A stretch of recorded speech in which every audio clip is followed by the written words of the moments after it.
Fenomena penelitian. Fenomena dalam penelitian ini berangkat dari masih sering ditemukannya permasalahan kualitas laporan keuangan, khususnya pada perusahaan di Indonesia yang menunjukkan bahwa praktik tata kelola perusahaan belum sepenuhnya berjalan optimal.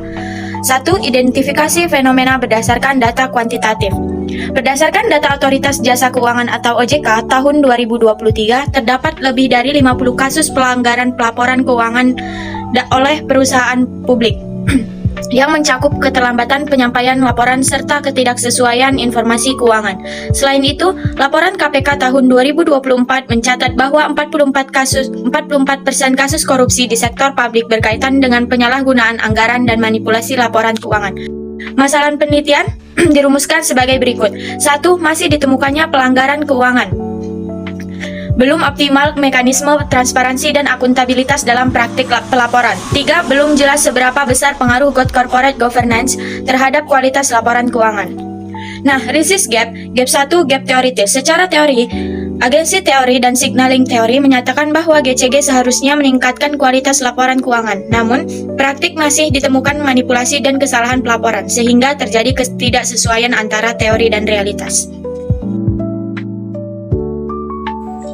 Assalamualaikum warahmatullahi wabarakatuh. Perkenalkan, nama saya Lita IPK Ginting dengan NPM 2455011. Di sini saya akan menjelaskan mengenai teori-teori dan juga beberapa literatur review terkait dengan jurnal penelitian kami. Kami menggunakan beberapa teori, yaitu yang pertama agency teori, yang kedua signaling teori, dan juga yang ketiga stakeholder teori. Yang pertama yaitu agency teori sebagai grand theory yang dikemukakan oleh Jensen dan McLean pada tahun 1976, menjelaskan hubungan antara pemilik perusahaan sebagai prinsipal dan manajer sebagai agent. Kedua pihak memiliki kepentingan yang berbeda, sehingga menimbulkan konflik keagenan dan asimetri informasi. Dalam kondisi ini, manajer memiliki peluang untuk memanipulasi informasi termasuk laporan keuangan. Oleh karena itu, good corporate governance berperan sebagai mekanisme pengendalian untuk meningkatkan akuntabilitas dan transparansi sehingga kualitas laporan keuangan dapat ditingkatkan.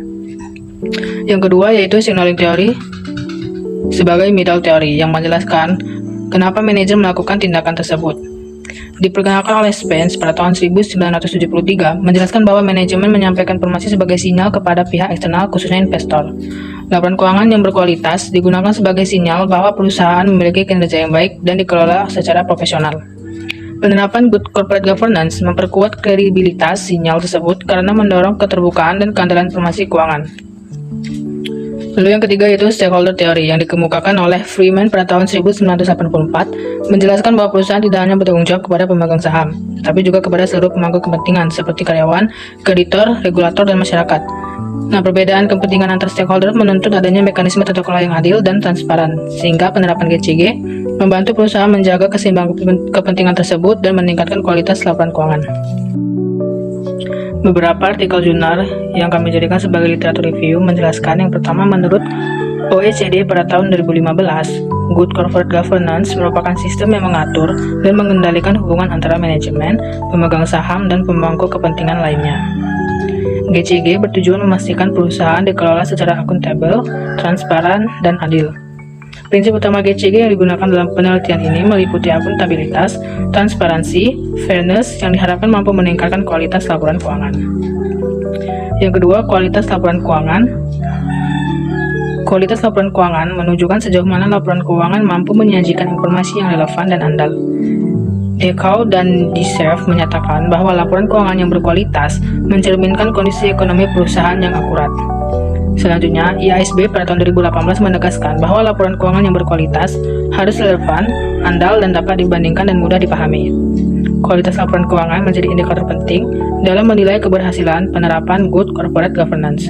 Saya akan menjelaskan mengenai kerangka konsep pada penelitian kami. Kerangka konsep dalam penelitian ini disusun menggunakan pendekatan Structural Equation Modeling Partial Least Squares atau SEM-PLS. Pada gambar kerangka konseptual, good corporate governance atau GCG ditempatkan sebagai konstruk utama atau second order construct yang membentuk dan mempengaruhi hubungan antara variabel dalam model penelitian. GCG dipresentasikan sebagai variabel latin yang dibentuk oleh 3 dimensi utama, yaitu yang pertama akuntabilitas dengan indikator A1, A2, dan A3, lalu yang kedua transparansi dengan indikator T1, T2, dan T3, lalu yang ketiga fairness dengan indikator F1, F2, dan F3. Ketiga dimensi tersebut berfungsi sebagai konstruk first order yang mencerminkan bagaimana prinsip-prinsip good corporate governance dijalankan dalam organisasi. Arah-arah panah dari GCG menuju A, T, dan F menunjukkan bahwa GCG membentuk dan merefleksikan kualitas penerapan akuntabilitas, transparansi, dan fairness. Lalu selanjutnya, variabel kualitas laporan keuangan atau KLK ditempatkan sebagai variabel dependen yang diukur melalui 4 karakteristik utama, yaitu relevansi dengan R1, R2, keandalan K1, K2, comparability C1, C2, dan understandability U1 dan U2. Rangka konseptual berdasarkan dengan landasan teori dan juga beberapa temuan empiris dalam literatur review. Yang pertama, keterkaitan dengan agensi teori yang dikemukakan oleh Jensen dan McLean pada tahun 1976. Di sini agensi teori menjelaskan adanya hubungan kepentingan antara pemilik dan manajer yang menimbulkan asimetri informasi. Dalam kerangka konseptual, GCG berfungsi sebagai mekanisme pengendalian untuk menekan konflik tersebut. Dimensi akuntabilitas dan transparansi dalam GCG membantu memastikan bahwa manajemen bertindak sesuai kepentingan pemilik sehingga meningkatkan kualitas laporan keuangan. Lalu yang kedua, keterkaitan dengan signaling teori yang dikemukakan oleh Spence pada tahun 1973.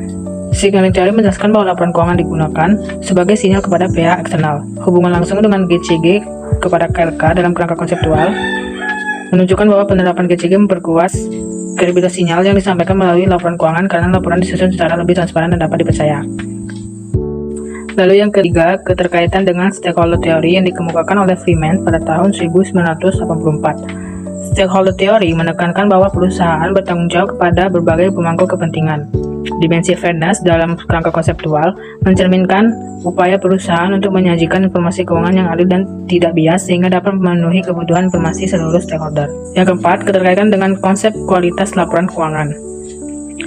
Konsep kualitas laporan keuangan yang dikemukakan oleh De Chow dan DeSive dan IASB pada tahun 2018 menjadi dasar penentuan indikator KLK dalam kerangka konseptual.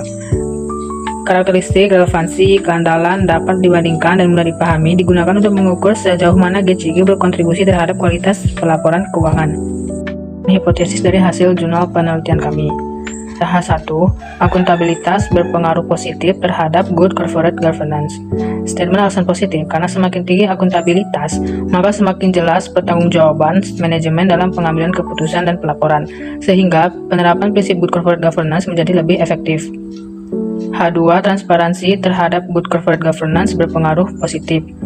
Alasan positif, karena semakin tinggi transparansi, semakin terbuka informasi yang disampaikan kepada pemangku kepentingan, sehingga mengurangi asimetri informasi dan memperkuat penerapan good corporate governance. H3.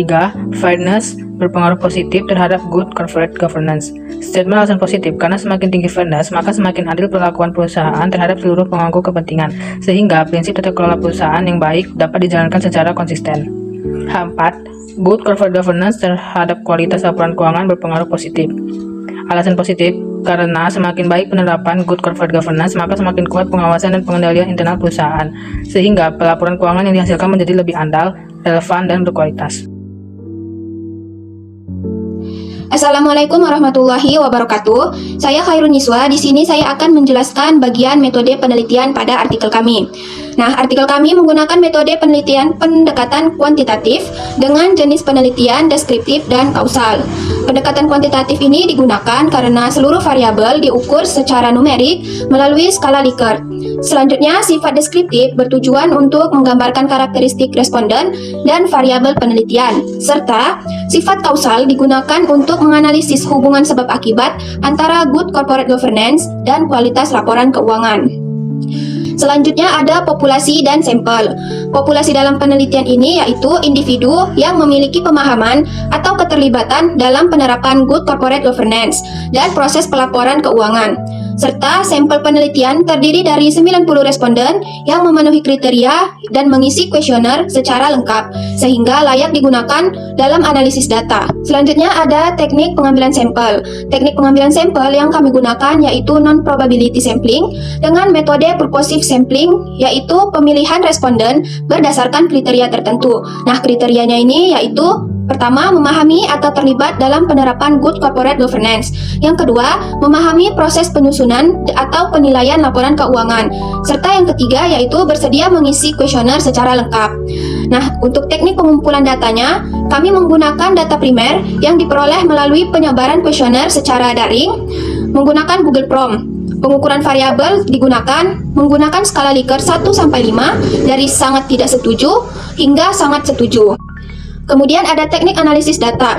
Teknik analisis data yang kami gunakan yaitu Structural Equation Modeling Partial Least Square atau SEM-PLS. Dengan bantuan perangkat lunak Smart PLS, tahapan analisis meliputi yang pertama analisis deskriptif, yaitu untuk menggambarkan karakteristik responden. Yang kedua uji outer model, yaitu untuk menguji validitas dan reliabilitas indikator. Dan yang terakhir uji inner model, yaitu untuk menguji hubungan antar variabel melalui nilai koefisien jalur R2 dan uji signifikan atau bootstrapping. Assalamualaikum warahmatullahi wabarakatuh. Nama saya Andisya Putri, NPM 2415030. Di sini saya akan menjelaskan hasil dan pembahasan dari jurnal penelitian kami. Hasil penelitian menurut jumlah dan identitas responden. Penelitian ini melibatkan 90 responden yang mengisi kuesioner secara lengkap dan memenuhi kriteria penelitian. Seluruh responden memiliki pemahaman atau keterlibatan dalam penerapan good corporate governance serta proses pelaporan keuangan, sehingga data yang diperoleh dinilai relevan untuk dianalisis. Menurut karakteristik responden berdasarkan jenis kelamin, berdasarkan hasil pengolahan data, mayoritas responden adalah wanita, yaitu sebanyak 70 orang atau 77,78%, sedangkan responden pria berjumlah 20 orang atau 22,22%. Dominasi responden wanita menunjukkan bahwa partisipasi perempuan dalam pengisian kuesioner dan penilaian terhadap GCG serta kualitas laporan keuangan lebih tinggi pada penelitian ini. Menurut karakteristik responden berdasarkan pekerjaan, dilihat dari jenis pekerjaan, responden didominasi oleh staf akuntansi keuangan sebanyak 35 orang atau 38,89%. Selanjutnya, supervisor keuangan dan staf operasional masing-masing berjumlah 20 orang atau 22,22%, serta staf administrasi sebanyak 15 orang atau 16,67%. Komposisi ini menunjukkan bahwa sebagian besar responden memiliki keterkaitan langsung dengan pengelolaan dan pelaporan keuangan perusahaan. Menurut karakteristik responden berdasarkan tingkat pendidikan. Berdasarkan tingkat pendidikan, mayoritas responden memiliki pendidikan sarjana atau S1, yaitu sebanyak 50 orang atau 55,56%. Responden dengan pendidikan diploma berjumlah 25%, 25 orang atau 27,78%. Sedangkan responden dengan pendidikan pasca sarjana sebanyak 15 orang atau 16,67%. Tingkat pendidikan yang relatif tinggi ini menunjukkan bahwa responden memiliki pemahaman yang memadai dalam menilai penerapan GCG dan kualitas laporan keuangan. Pembahasan hasil penelitian. Pembahasan outer model atau validitas dan reliabilitas. Hasil analisis outer model menunjukkan bahwa seluruh indikator pada variabel good corporate governance atau GCG dan kualitas laporan keuangan atau KLK memenuhi kriteria validitas dan reliabilitas. Seluruh nilai outer loading berada di atas 0,60 yang menandakan bahwa setiap indikator mampu mempresentasikan konstruk yang diukur secara baik. Selain itu, nilai composite reliability seluruh konstruk berada di atas 0,70 dengan Cronbach alpha berkisar antara 0,761 hingga 0,971 yang menunjukkan konsistensi internal yang sangat baik. Nilai average variance X-rates atau EVA juga telah melampaui batas minimum 0,50 yaitu 0,600 untuk GCG dan 0,835 untuk KLK, sehingga konstruk mampu menjelaskan lebih dari 50% varians indikatornya. Dengan demikian, model pengukuran dinilai andal dan layak untuk dilanjutkan ke pengujian struktural. Pembahasan inner model atau R-square. Hasil pengujian inner model menunjukkan bahwa model penelitian memiliki daya jelaskan yang kuat. Nilai R-square akuntabilitas sebesar 0,920, fairness 0,923 dan transparansi 0,713. Menunjukkan bahwa lebih dari 71% hingga 92% variasi ketiga dimensi tersebut dijelaskan oleh good corporate governance. Sementara itu, nilai R-square kualitas laporan keuangan atau KLK sebesar 0,733 menunjukkan bahwa 73,3% variasi kualitas laporan keuangan dipengaruhi oleh penerapan good corporate governance, sedangkan sisanya dipengaruhi oleh faktor lain di luar model. Nilai ini berada pada kategori sedang hingga kuat. Sehingga dapat disimpulkan bahwa GCG memiliki peran yang dominan dalam menjelaskan perubahan kualitas laporan keuangan. Pembahasan pengujian hipotesis. Hasil uji bootstrapping menunjukkan bahwa seluruh hubungan antar variabel berpengaruh positif dan signifikan, dengan nilai T statistik lebih 1,96 dan p-value 0,00. Pengaruh GCG terhadap akuntabilitas memiliki koefisien paling kuat 0,935, diikuti fairness 0,955, dan transparansi 0,928. Hal ini menunjukkan bahwa semakin baik penerapan GCG, semakin kuat pula prinsip-prinsip tata kelola yang dijalankan perusahaan. Selanjutnya, pengaruh langsung GCG terhadap kualitas laporan keuangan juga signifikan dengan koefisien 0,806 yang menegaskan bahwa penerapan GCG secara keseluruhan mampu meningkatkan relevansi, keandalan, dan kejelasan laporan keuangan yang dihasilkan perusahaan. Implikasi pembahasan secara keseluruhan, hasil Smart PLS membuktikan bahwa good corporate governance bukan hanya konsep normatif, tetapi memiliki pengaruh nyata dan terukur terhadap kualitas laporan keuangan. Temuan ini memperkuat teori keagenan, teori sinyal, dan stakeholder theory yang menyatakan bahwa tata kelola yang baik mampu mengurangi asimetri informasi dan meningkatkan kualitas pelaporan keuangan. Oke, baik, di sini saya juga akan menjelaskan di bagian penutup. Bagian penutup kami di sini ada kesimpulan, ada saran, ada keterbatasan penelitian, dan dampak bagi objek penelitian. Untuk kesimpulan sendiri, itu berisi berdasarkan hasil analisis menggunakan SAM-PLS, penelitian kami menyimpulkan bahwa good corporate governance berpengaruh positif dan signifikan terhadap kualitas laporan keuangan. Terus nilai koefisien jalur sebesar 0,806 dengan T statistik 22,020 menunjukkan bahwa semakin baik penerapan good corporate governance, semakin tinggi kualitas laporan keuangan yang dihasilkan oleh perusahaan. Selain itu, GCG terbukti berpengaruh sangat kuat terhadap dimensi pembentukannya, yaitu akuntabilitas atau R2 sebesar 0,920, fairness atau R2 sebesar 0,923, dan transparan atau R2 sebesar 0,713. Temuan ini menegaskan bahwa prinsip-prinsip GCG tidak hanya bersifat normatif, tetapi secara empiris mampu memperkuat mekanisme tata kelola internal dan meningkatkan kualitas informasi keuangan. Dengan nilai R-square KLK sebesar 0,733, penelitian ini menunjukkan bahwa GCG merupakan faktor dominan dalam menjelaskan variasi kualitas laporan keuangan. Hasil ini sejalan dengan teori keagenan, teori sinyal, dan stakeholder teori yang menekankan pentingnya tata kelola perusahaan dalam mengurangi asimetri informasi dan meningkatkan keandalan laporan keuangan. Baik, kemudian masuk ke saran. Saran kami di sini ada dua. Yang pertama, saran operasional. Itu berdasarkan hasil penelitian, perusahaan disarankan untuk satu, memperkuat implementasi GCG secara substantif, tidak hanya formalitas, terutama pada aspek akuntabilitas, transparansi, dan fairness. Yang kedua, meningkatkan kompetensi SDM di bidang akuntansi dan pelaporan keuangan melalui pelatihan rutin terkait standar pelaporan dan etika profesi. Yang ketiga, memperkuat sistem pengendalian internal dan fungsi pengawasan, seperti peran komite audit guna memastikan kualitas laporan keuangan tetap terjaga. Yang kedua, ada saran akademis atau penelitian selanjutnya. Penelitian selanjutnya ini disarankan untuk satu, menambahkan variabel lain seperti kualitas audit, manajemen laba, sistem pengendalian internal, atau kompetensi SDM sebagai variabel mediasi atau moderasi. Yang kedua, menggunakan data sekunder seperti laporan keuangan atau skor GCG perusahaan untuk melengkapi data persepsi. Dan yang ketiga, ada mengembangkan model penelitian, misalnya dengan menguji peran mediasi, kualitas audit, atau moderasi ukuran perusahaan terhadap hubungan GCG dan KLK. Selanjutnya, kita akan masuk ke keterbatasan penelitian. Nah, penelitian kami ini memiliki beberapa keterbatasan, antara lain yang pertama, pengukuran variabel menggunakan data persepsi responden sehingga berpotensi mengandung bias subjektif. Yang kedua, variabel penelitian terbatas pada good corporate governance, sehingga faktor lain yang mungkin mempengaruhi kualitas laporan keuangan belum dianalisis. Dan yang terakhir, yang ketiga, jumlah sampel relatif terbatas atau 90 responden dan belum mewakili seluruh industri. Elaborasi dan rekomendasi penelitian selanjutnya itu berdasarkan saran akademik tersebut. Penelitian selanjutnya direkomendasikan mengangkat tema peran kualitas audit sebagai variabel mediasi dalam hubungan good corporate governance terhadap kualitas laporan keuangan. Nah, tema ini relevan karena kualitas audit berpotensi menjadi mekanisme penghubung antara penerapan GCG dan hasil akhir berupa kualitas laporan keuangan. Dengan memasukkan variabel mediasi, penelitian selanjutnya dapat memberikan pemahaman yang lebih komprehensif mengenai bagaimana dan melalui mekanisme apa GCG mempengaruhi KLK. Baik, kita masuk pada bagian akhir yaitu dampak bagi objek penelitian.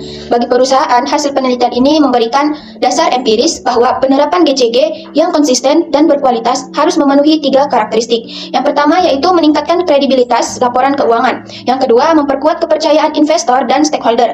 Dan yang ketiga, mendukung keberlanjutan dan reputasi perusahaan. Dengan demikian, penelitian ini tidak hanya berkontribusi secara akademis, tetapi juga memberikan implikasi praktis bagi peningkatan tata kelola dan kualitas laporan keuangan perusahaan.